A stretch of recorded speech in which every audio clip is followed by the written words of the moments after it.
Warning: this video contains descriptions that some viewers may find upsetting. Viewer discretion is advised. Reinhard Heydrich.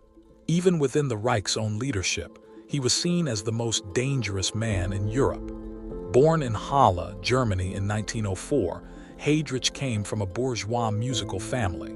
He joined the Navy in 1922, rose to the rank of first lieutenant, and was then dishonorably discharged in 1931 following a breach of honor dispute involving a woman he had promised to marry. That discharge sent him directly into the arms of the SS. Heinrich Himmler recruited him personally. At their first meeting in 1931, Himmler gave him 20 minutes to sketch out a plan for a future SS intelligence service. Heydrich, drawing on his naval training and an instinct for institutional architecture, produced something compelling enough that Himmler hired him that afternoon. Within a decade, Heydrich had built the SD, the Sicherheitsdienst, into one of the most feared surveillance and enforcement organs in modern history. He compiled dossiers on rivals, political opponents, and party members alike. No one in the Reich was beyond his reach for information gathering. He became head of the Gestapo. He co-founded the concentration camp system's administrative architecture. He pioneered the use of political informants inside Germany on an industrial scale. In September 1939, he was appointed chief of the Reich Main Security Office, the RSHA, an umbrella institution that brought the Gestapo, the SD, and the criminal police under a single command structure. Under his direction, the Einsatzgruppen, the mobile killing squads, followed the German armies into the Soviet Union and murdered over 1 million people in mass shootings. In January 1942, Heydrich chaired the Wannsee Conference, the meeting at which senior Nazi officials coordinated the logistics of the systematic murder of every Jewish person in Europe. He was 37 years old. Hitler called him the man with the iron heart. Himmler considered him a rival as much as a subordinate. Within occupied Europe, he was known as the blonde beast and the hangman. He was, by any historical measure, one of the central architects of the Holocaust. On September 27, 1941, Adolf Hitler appointed Heydrich as acting Reich protector of Bohemia and Moravia, the occupied Czech lands. He was replacing Konstantin von Neurath, who Hitler and Himmler had judged to be insufficiently brutal in his administration of the territory. Heydrich arrived in Prague on September 28. His tenure began immediately with mass arrests. The Czech Prime Minister of the Protectorate government, Alois Eliáš, was seized within 2 days, tried before a German court, and sentenced to death for his connections to the Czech resistance. Heydrich declared martial law. In the first weeks alone, over 4,000 Czechs were arrested. Hundreds were executed at the Kobylisy shooting range on the outskirts of Prague. Then Heydrich shifted tactics. He suspended the executions and pivoted to a policy of economic co-optation. He raised workers' wages, increased food rations, and distributed confiscated goods to Czech laborers. His calculation was simple. A productive, compliant Czech workforce served Germany's war industry. Terror alone was insufficient to maintain output. Compliance purchased with material benefit was more efficient. The strategy worked. Czech resistance inside the Protectorate had been substantial. Under Heydrich, it began to collapse. Resistance networks were infiltrated, rolled up, and destroyed. Agents were arrested. Communication channels between the underground and the Czech government in exile in London were severed. By late 1941, the organized domestic resistance was in ruins. In London, the exiled Czech government under President Edvard Beneš watched this with increasing alarm, and for reasons that extended beyond the immediate suffering of the Czech people. Beneš had a specific political problem. The 1938 Munich Agreement, in which Britain and France had handed Czechoslovakia's Sudetenland to Nazi Germany without Czech consent, remained technically valid international law.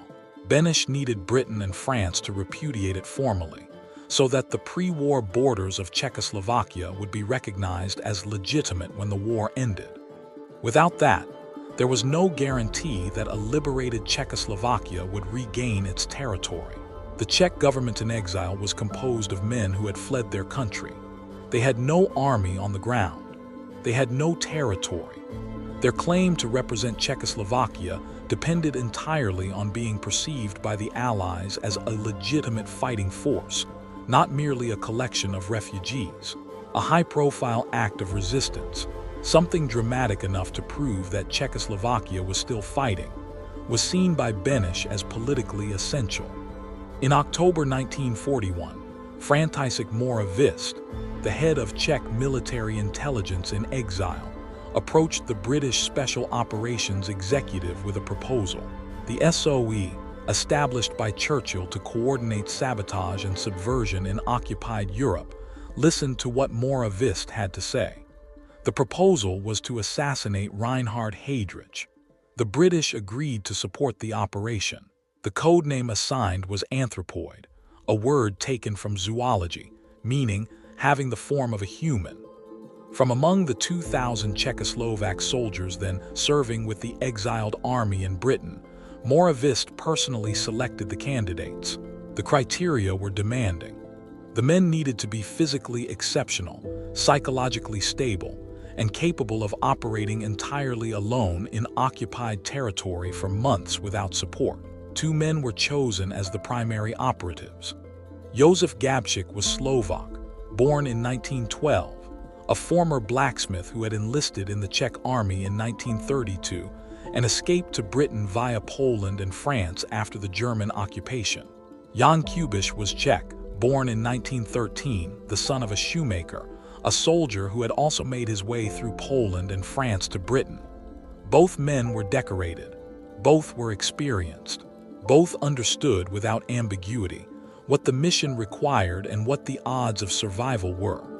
They trained through autumn 1941 in Scotland, practicing parachute drops, weapons handling, close quarters combat, and clandestine movement in occupied territory.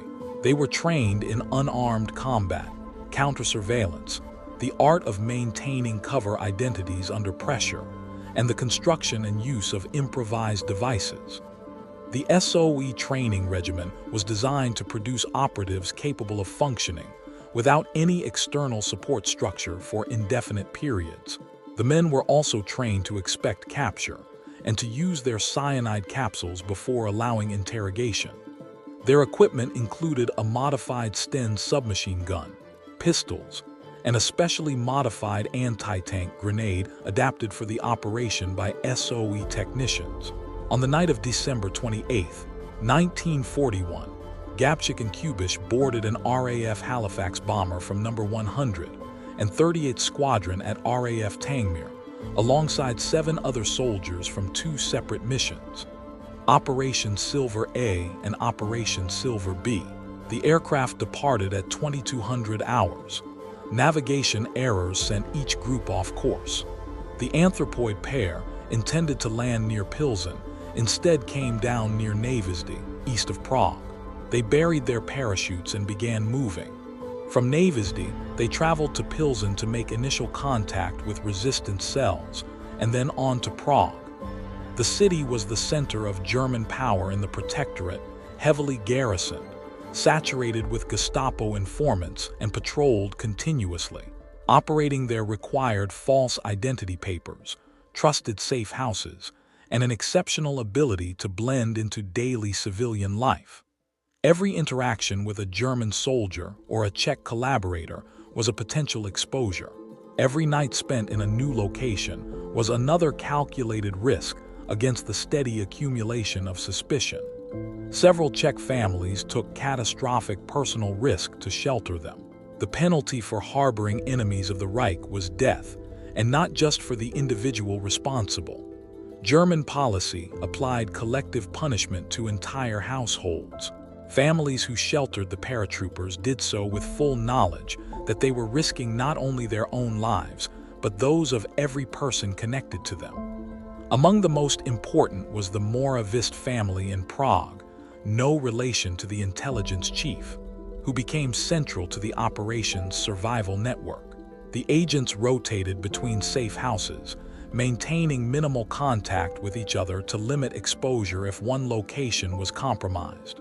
For months, they reconnoitered Heydrich's movements. What they discovered was striking. Heydrich, who organized Europe's most sophisticated surveillance and terror apparatus, took almost no precautions for his own safety. He commuted daily between his official residence at Prague Castle and his home, a chateau he had commandeered in Paninské Brežiny, a village 14 kilometers north of Prague. He traveled in an open-top dark green Mercedes-Benz 320 convertible. He carried a pistol. His security detail on these commutes consisted of his driver, SS Oberscharführer Johannes Klein. There was no armored vehicle. There was no escort convoy. There were no bodyguards in flanking cars. Heydrich regarded himself as untouchable in Prague. He had broken the Czech resistance. The city feared him. He drove through it as though it were a personal possession. Czech resistance leaders who learned the details of the planned assassination were not reassured by any of this. They were horrified. They sent urgent messages to London, pleading for the operation to be cancelled. They predicted that the Nazi reprisals for any attack on Heydrich would be catastrophic.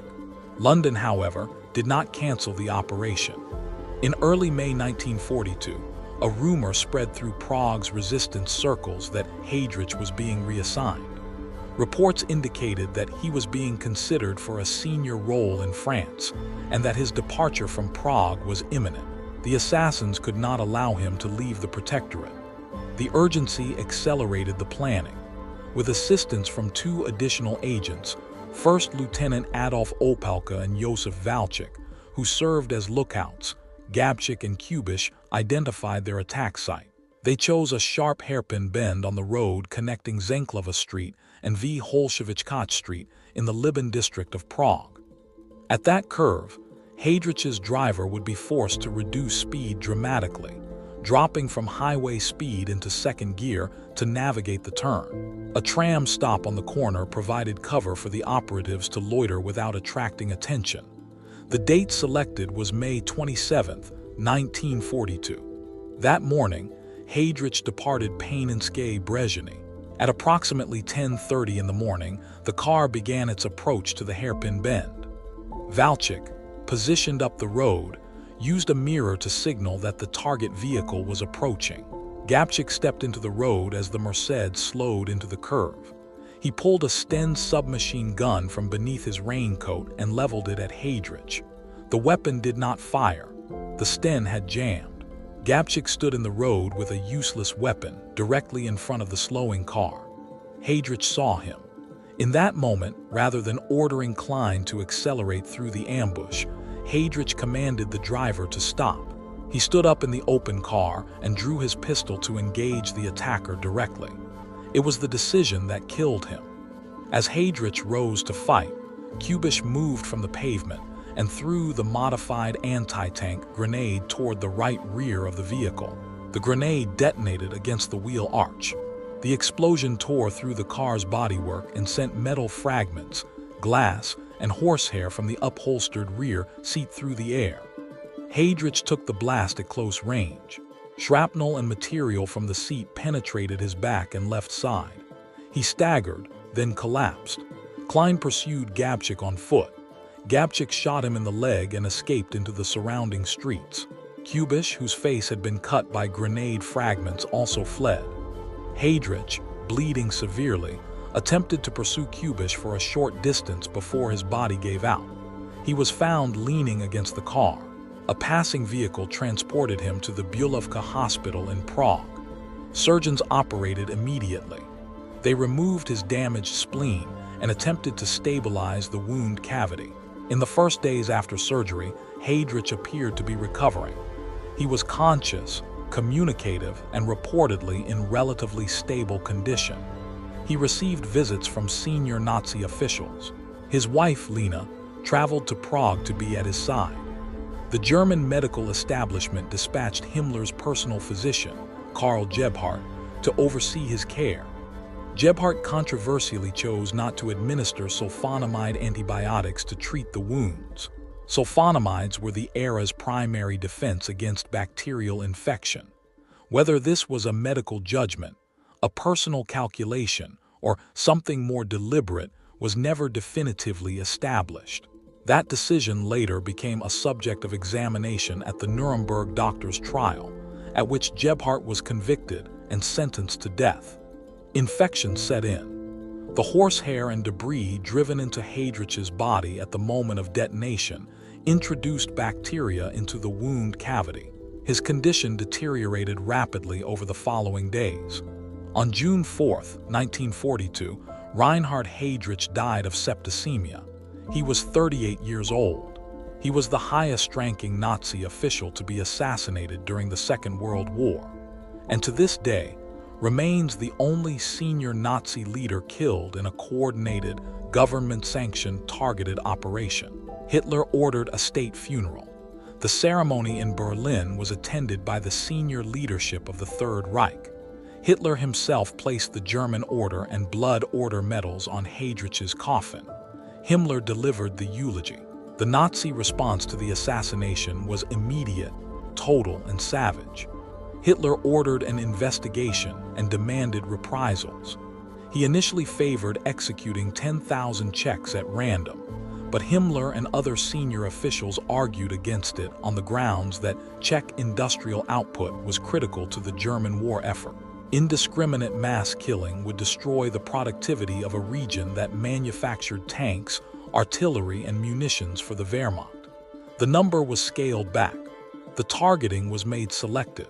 That was the only concession to restraint that was made. More than 13,000 Czechs were arrested in the days following the assassination. Hundreds were executed at the Kobylisy shooting range. SS investigators worked outward through every network, every address, every name they could connect to the underground.